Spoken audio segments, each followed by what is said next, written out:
Vráte sa Hospodinov výrok. Či je to výrok? Čo teraz práve Hospodin chce od nás? Práve toto teraz si žiada Hospodin. Navráte sa. Pamätíme tu menovali kada sa novahás. Pokročík, vidí nás. Vidí nás prúdel. Moja neviem, tak pomôže, ale teraz na tomu Karibe. Zajímá línia, ale na tomu Karibe, tak iba na nás neviem, kilo prúdel. Lebo zámery potrebuješ živovať, plakať pred Hospodinom, činiť pománe pred Hospodinom.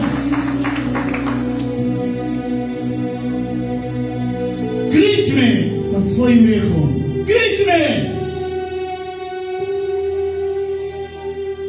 Nehnevajme, ľahostajme, ale kričme. Plačme. Boh chce. A počúvaj veľmi dobre, lebo keď nie je obratené srdce, potom nie je obratenie vôbec nič. Halleluja. Keď nie je obratené srdce, potom nie je obratené nič vo svojom živote. Nič vo tvojom živote nie je obratené nič. Ak budeš obratiť srdce, všetko bude obratené. Všetko. Všetko zanecháš. Všetko zanecháš. Ale musí najprv srdce obratiť. Poď ešte stále tužbu máme. Dobrý život, dobré auto, zlato, domy a tak ďalej. Toto nie je obratené srdce. Toto nie je obratené srdce.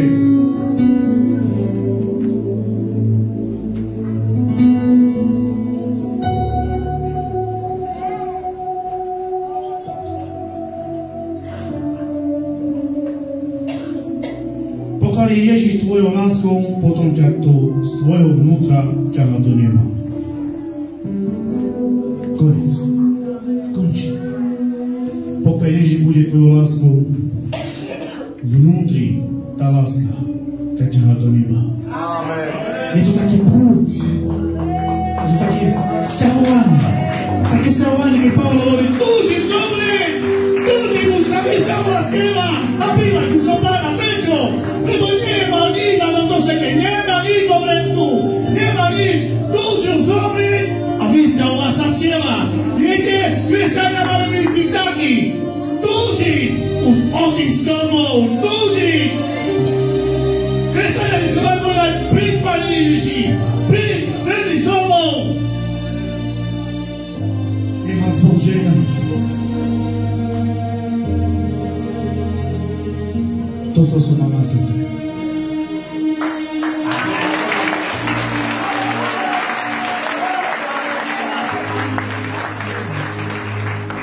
Ja vám niečo poviem. Nepoznám vás. Ale cítim, aké je jedno srdce s vami.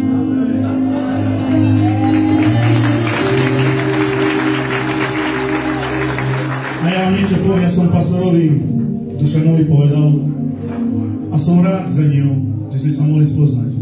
My sme sa stretli raz u Mareka, keď som bol u Mareka. Raz sme sa stretli s Dušanom a keď sme sa už stretli, tam už bolo to prúdo.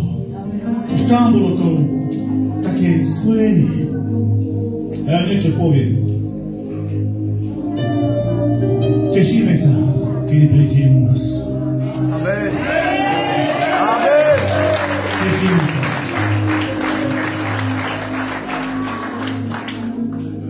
Ja niečo poviem. Kým ešte skončím, poviem vám niečo. Ja som 18 roky hrával v kapele. Hrával som zábavy, svadby, krstiny, príjmanie.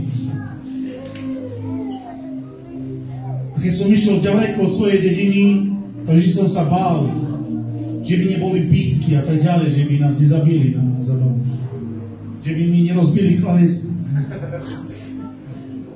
Viete, keď prichádzam do života, tam, kde je Ježiš, Pavol hovorí, som tu doma. Som tu doma. Cítim sa tu doma. Amen. Cítim sa tu v bezpečí.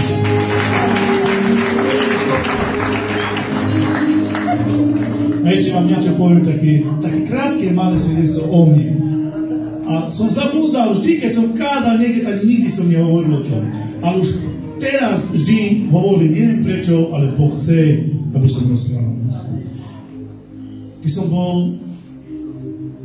som mal 9 alebo 10 rokov,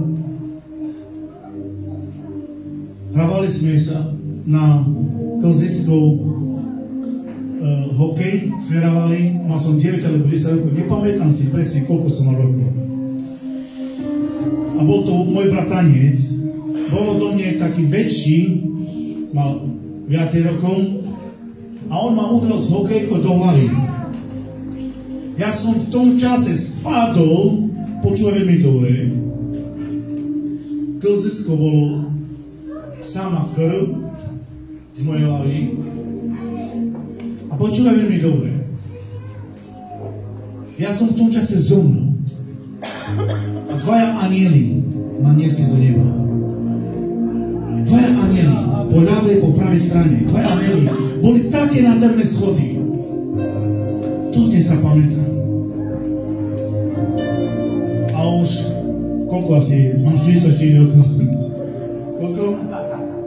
30 rokov, nie? 30 rokov. Počúvajte veľmi dobre.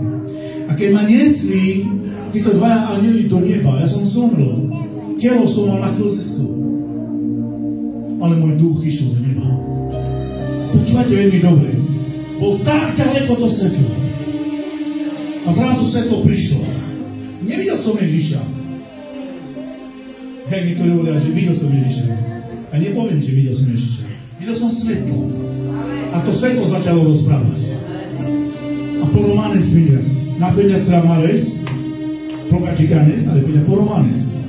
Pero terčo. Ráne lenge. Zrazu bola njema trčile. Ako da svetlo zvedia liđam ne spale tele. Nebo kada čavor ma ne može točno.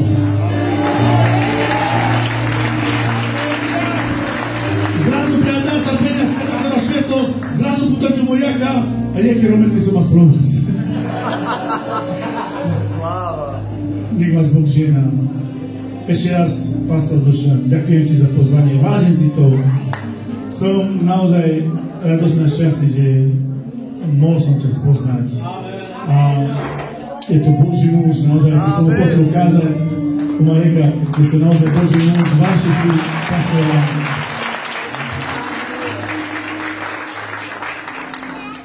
A už sa teším, kedy príde u nás.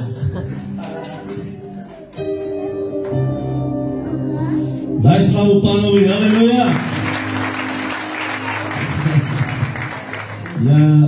Ja nemám slov.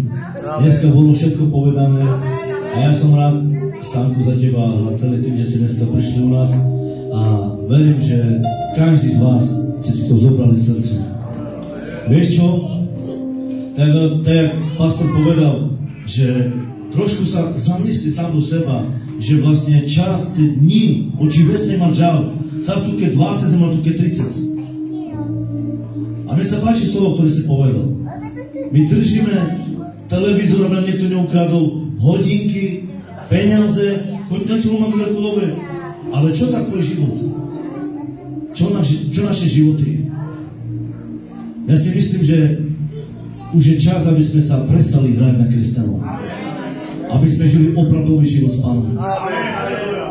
Niektorí z vás, poviem takto úprimne, taký pastor tu bol, taký pastor, ten kázal, toto urobil, tamto urobil. Počúvaj, môže tu prísť aj Bonke, môže prísť tu neviem aký pastor. Aj pokiaľ ty sa nechceš meniť, tak sa nikdy nezmeníš. Počujeme? A môže sa nám nahnevať, koľko chceš. A verím, že nebudeš rozoberať pastora, čo kázal. Rozoberaj svoj život doma. Rozoberaj svoj život. Lebo pastor ti povedal len ruku. A vieš čo? Ja som ďačný za môjho pastora, ktorý prišiel a karhal ma, napomínal ma, povedal mi, prestan fajčiť, Boh má s tebou plán. Ja som povedal, Bože, pomôž. A prišiel Duch Svatý a požehnal ma. Vieš prečo? Lebo som to urobil naozaj zo srdca. Ja som povedal som také slovo, radšej nemá pastor káže, karha, ako Ježiš. Vieš prečo? Lebo ešte máme tu milosť na zemi. Činme pokánie a obráťme sa Bohu celým srdcom. Amen. Môžeme sa postaviť. Haleluja. Naozaj požehnané srdné slovo.